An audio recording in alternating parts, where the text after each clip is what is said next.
Let us all stand to our Majesty Sisi Queen 2022. Yes, Sisi Queen! Yes, Sisi Queen! Yes, Sisi Queen! 𝗂𝐡𝐫𝐴 the first.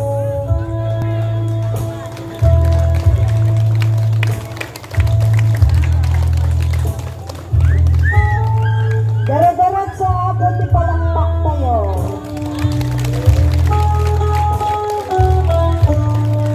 𝗂𝐡𝐫𝐴 Galanat Purga is the daughter of Mrs. Emily and Mr. Felipe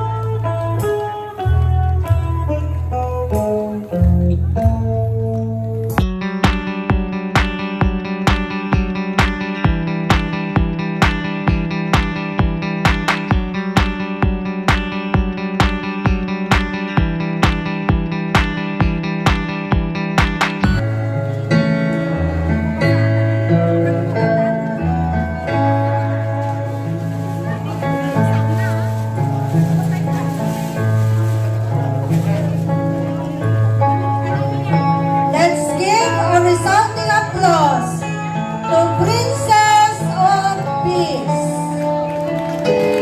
Princess of Peace is 𝗂𝐴𝐴𝐵𝐴. Let the peace of Christ rule in our hearts and be thankful. Princess of Peace 𝗂𝐴𝐴𝐵𝐴 represents Zone 5 under the leadership of Mrs. Trinidad Yen. Another round of applause to our Princess of Peace 𝗂𝐴𝐴𝐵𝐴. A round of applause for Princess of Hope. Princess of Hope is Danila Simamin. Hope is like the sun, leads us with joy towards it, cast the shadow of our burden behind us. Princess of Hope Danila represents Zone 8 under the leadership of Mrs. Emma Malano. A round of applause for Princess of Hope Danila.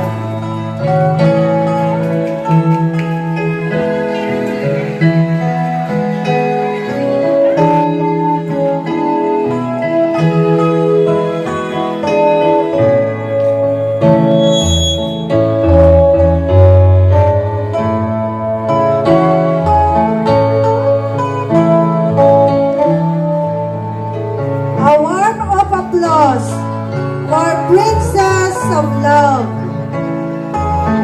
Princess of Love is Emerlyn G.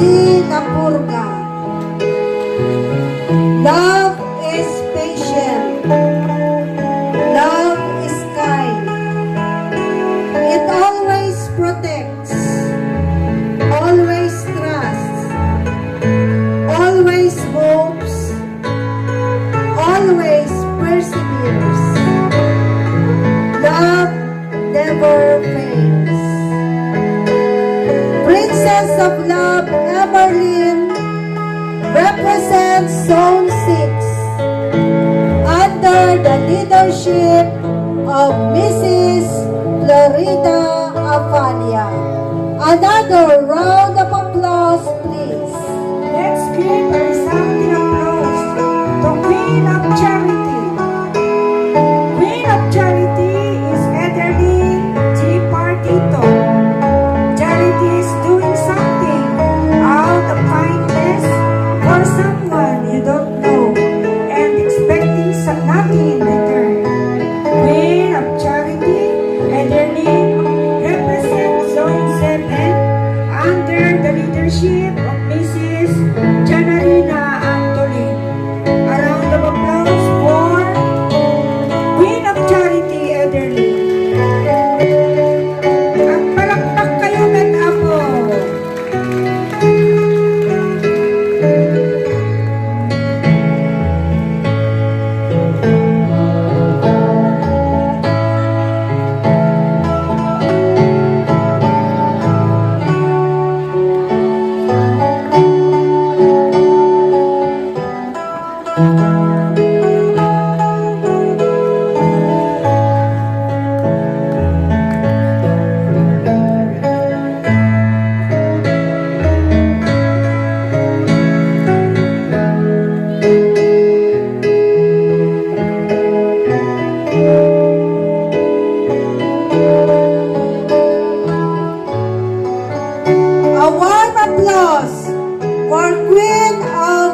liberty is like a body without spirit.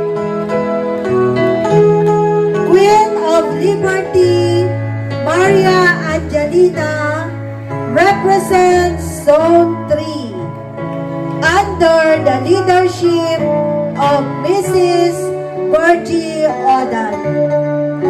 Another round of applause for Queen of Liberty, Maria Angelina.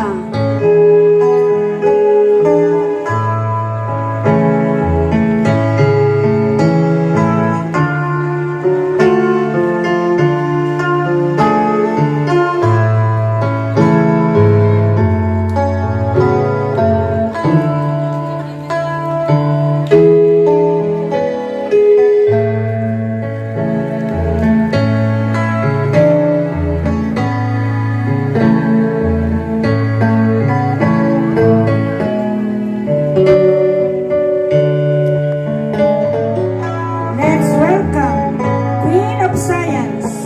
Queen of Science is Jonalyn B. Bernabe. Through science, discovers God waiting behind every door. Queen of Science, Jonalyn, represents Zone 9 under the leadership of Mrs. Mary Ortilia. Palakpak para kanyada, Apo.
Let's welcome Queen of Scripture.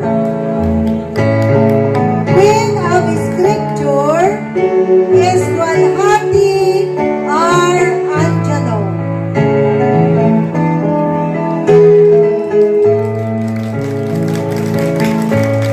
Every word of God is pure. He is a shield unto us that put our trust in Him. Queen of Scripture, Lulwanhati, represents Zone 4 under the leadership of Mrs. Jobina Bayuda.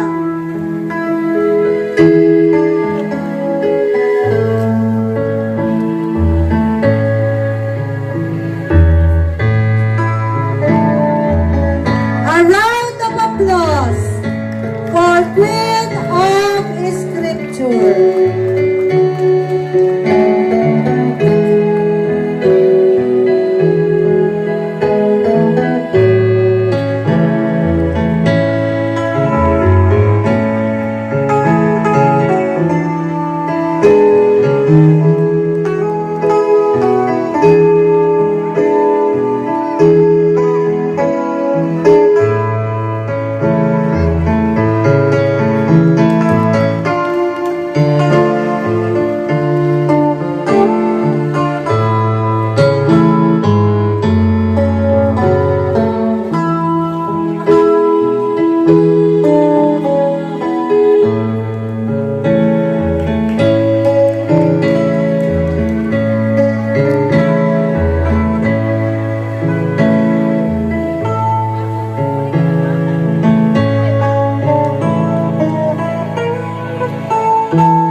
applause, ladies and gentlemen.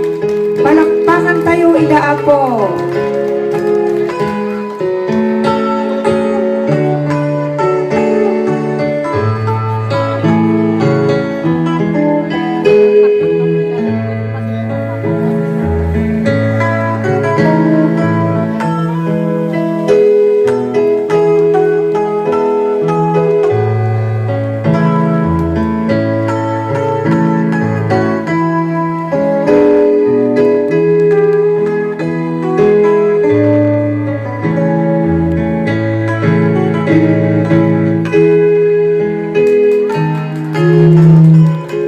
At palakpak tayo, Apo.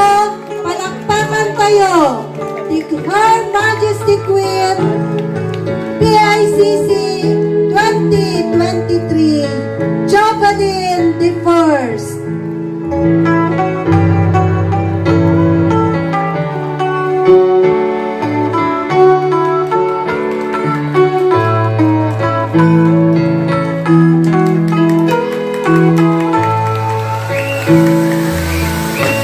Her Majesty PICC Queen 2023 𝗂𝐤𝐿𝐴 the First.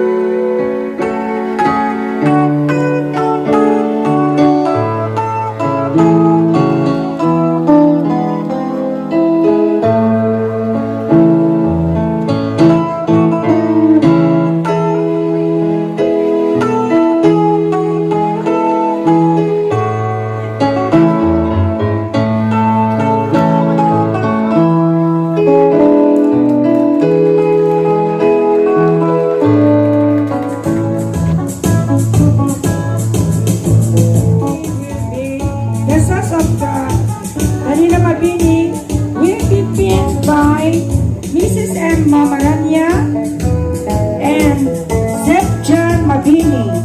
And the certificate and token will be handed by Most Reverend 𝐂𝐸𝐬𝐬𝐿𝐴 and Mrs. 𝐂𝐡𝐫𝐢𝐬𝐭.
The sas will be pinned by Mrs. Felicidad Habilio and Mrs. Lita Miranda. The certificate and token will be handed by Most Reverend 𝐂𝐸𝐬𝐿𝐴 and Mrs. Gloria Laban.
Congratulations! Next is Queen of Charity, Ederlyn. The sons of Queen Charity Ederlyn will be pinned by Mr. and Mrs. 𝗖𝗢𝗥𝗢𝗡. The crown will be put on by Honorable Christian J. 𝗖𝗢𝗥𝗢𝗡 and Mrs. Janarina Antolin. And the trophy will be handed by Honorable Richard Estabillo.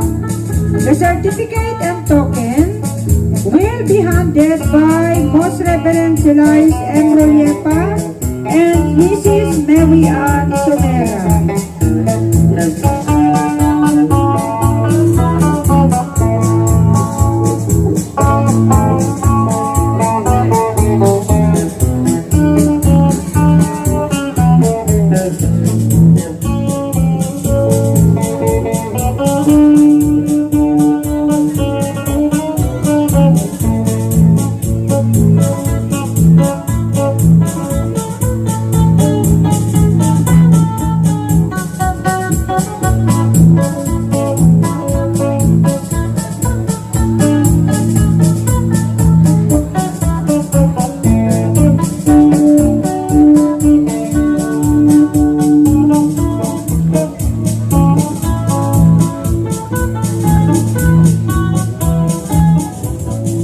The next to be awarded is Queen of Liberty, Maria Angelina P. Aguiatan.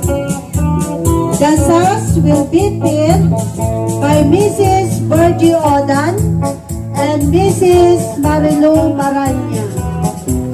Her crown will be donned by Honorable Jenny Cardenas and Mrs. Merlita Aguiatan. Her trophy will be handed by Honorable Jenny Cardenas. Her certificate and token will be given by Most Reverend 𝗖𝗢𝗥𝗢𝗡 and Mrs. Melba Carbonell.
Jonalyn will be pinned by Mrs. Judy Ann Bernabe and Mrs. Rosalie Ortilia. The crown will be put on by Mr. Cesar Ortilia and yours truly. And the trophy will be handed by Mrs. Mirna Trapse. The certificate and token will be given by Most Reverend 𝗖𝗢𝗥𝗢𝗡 and Mrs. Corazon Alyorina.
Her son is to be filled by Mrs. Virginia Estabilio and Mrs. Lolita Ruliepa.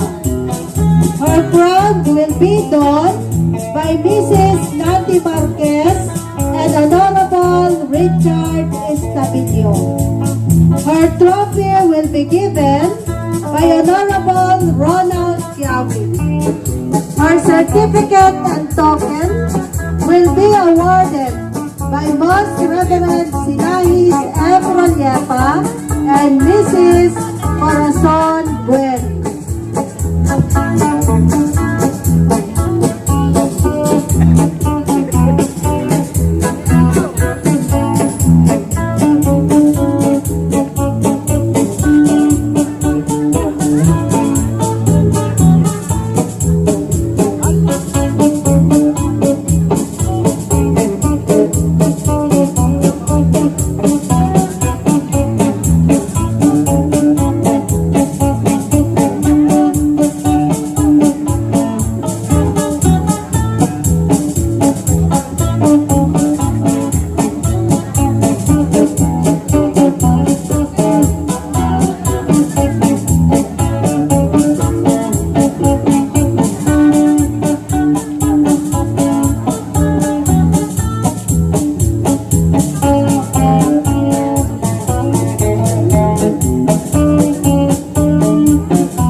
will be done by Honorable Ronald Kiawit and Mrs. Janet Yadaw. Her trophy will be handed by Honorable Benigno B. Calawan. Her cake will be done by 𝗂𝗢𝗥𝗢𝗢𝗢𝗢, and her certificate and token will be given by Most Reverend 𝐂𝐢𝐬𝐵 and Mrs. Maria Elisa Lopez. Queen 2023, Jacqueline the First.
The first.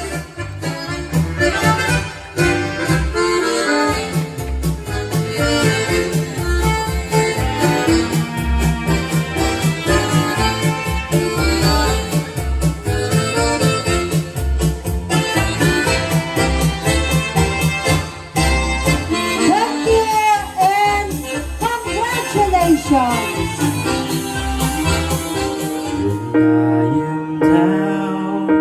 And oh, my soul so weary, when troubles come and my heart burdened deep, you raise me up so I can stand on mountains. You raise me up to walk on stormy seas. I am strong when I am on your shoulders. You raise me up to more than I can be. Good evening to all. Ang pamilyang Pilipino ay may pinakamigting na ugnayan, may malasakit sa bawat kasapi nito at di mawaring pagmamahal. Mula sa lolo at lola hanggang sa mga apo ay nakatira sa isang bubong. Patunay na lagi nating hinahanap o di kaya tayo nahihiwalay, pagmamahalan ng isang pamilya. Buhay ang utos ng ating lumikha, na igalang mo ang iyong ama at ina upang humaba ang iyong buhay. Ang aking pinag-uutos sa lahat ng mga ama na ipagpapatuloy ang pagpapahalaga sa inyong pamilya. Inyo silang protektahan sa lahat ng kasamaan, lalo na ang iyong mga supling upang makaiwas sila sa lahat ng kamalian ng dulot ay kapariwahasan o kasawian. Ipagpatuloy ang inyong pagiging haligi ng pamilya at pari ng tahanan. Aking din inaatasan ang lahat ng ilaw ng tahanan o mga inanas sa pamilya Patuloy ninyong turuan ang iyong pamilya, lalo na sa magandang asal upang maging mabuting halimbawa sa kanilang kapwa. Maging halimbawa sana kayo ng kabutihang loob, hinahunan at kasipagan. Kayong mga anak, igalang ang iyong mga magulang sapagkat ipinagkatiwala ka tayo ng Diyos sa kanila. Ang pagmamahal sa magulang at pagtalima sa kanila ay pagmamahal din at paggalang sa ating nasa langit. Sa inyong lahat na aking nasasakupan at bilang pamilya, aking inuutos na gawin at isaubay lahat ng utos ng ating unang simbahan. Ipagpatuloy ang kalayaan na inuukit ng kasaysayan. Mahalin ang kalikasan at sumunod ng batas ng bayan. Bigyang pansin at pahalaga at igalang ang matatanda at may kapansanan at kapospala. Gayon din, naingatan ang kalusugan, lumapit sa dalubhasa na walang pag-alinlangan. Paalala na rin na huwag gamitin ang social media o ang internet sa pagiging away o paninira bagkus ito'y gamitin sa tamang pamamaraan at kaayusan. Panatilihin ang kalinisan at kagandahan ng loob ng paligid ng simbahan. Igalang ang namumuno at makiisa sa program na magpapaunlad at magpapalakas ng samahan bilang magkakapatid at pananampalataya. Higit sa lahat ay pakinggan at basahin, nilayin, dinggin, yakapin, isa puso, isa buhay, at angkinin sa pag-asang ito nagbibigay buhay na walang hanggan. Ang banal na Biblia, maglaan ng oras na dumalo sa pag-aaral ng banal na aklat. Sa lahat ng gawain para sa simbahan, laging iniisip na ito ay malaking pagkakataon na maglingkod sa Diyos para sa kanyang kadakilaan. Kasiyahan, nawa kayo ni Bathala. Thank you. Honorable Benigno Calawad will now share us his words of inspiration. Let's give him a round of applause.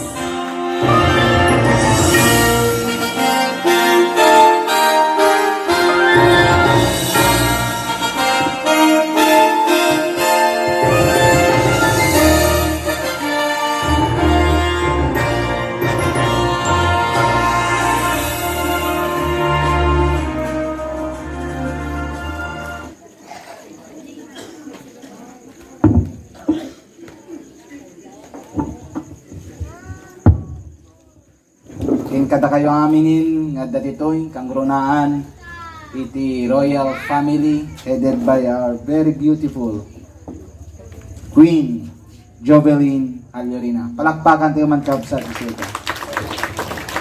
Kapo iti timpuyog o unity ito'y simbahan datoy nga programa yo nakita at baligi kayo. Babaen, iti suporta, iti bawat mesa, at titinulong tayo. Tatno kasta, marakpat tayo amin, iti ambisyon iti biyag. Kinta kay proyekto nga tayo ipaay, iti kailyan ken parokyaan tayo. Tatay, bigat, at daya iti pamit iti Katoliko, iti Christ the King, nakita tatay, at damit iti Cathedral of the Christ the King. So may misa lang, iti kahit nasa win. We are believing God. Mamati tayo, kiniapo Diyos. May misa, iti pamati tayo. Nuadda, iti pamati tayo, kiniapo, kahit nasa win. Adda, ti urnos, kintal na, kinkapya, kanya tayo, iti bawat pamilya.